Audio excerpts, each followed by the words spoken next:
Voici l'histoire d'un deuil empêché par les délais judiciaires. Celui de Liliane de Thèves, une mère, une épouse, au départ juste tombée dans l'escalier une nuit d'août 2020. Elle était assise là. Je dis, qu'est-ce qui s'est passé? Elle dit, je me suis ramassé la gueule. Ah bon? Je dis, qu'est-ce que t'as? Ah, mon poignet, mon genou.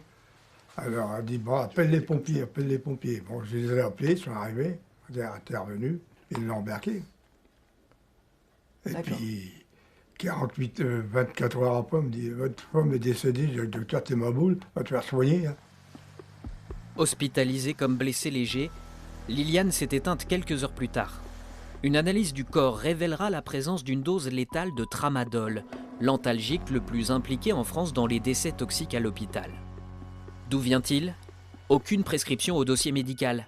Le CHU s'en remet à la justice et l'instruction dure sans réponse depuis bientôt 4 ans. Juste une dose de trop, un silence qui pèse. Par cette chanson qu'il a écrite, par ses manifestations devant l'hôpital, Une justice à l'aise. ses interviews aussi relayées dans la sphère complotiste, Pourquoi cacher? Rodolphe de Thèves dénonce un crime couvert pour protéger le CHU d'Amiens. À sa connaissance, en 4 ans d'instruction, le personnel soignant n'a pas été auditionné. Le dossier s'efface, la vérité s'envole.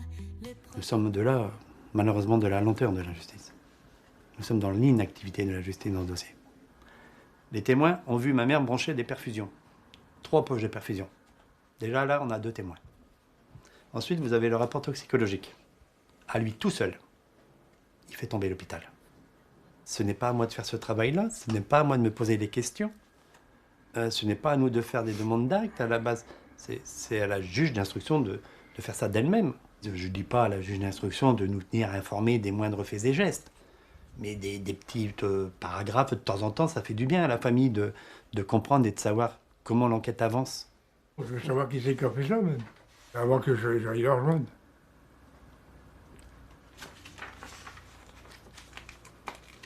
Il n'y a aucune justice.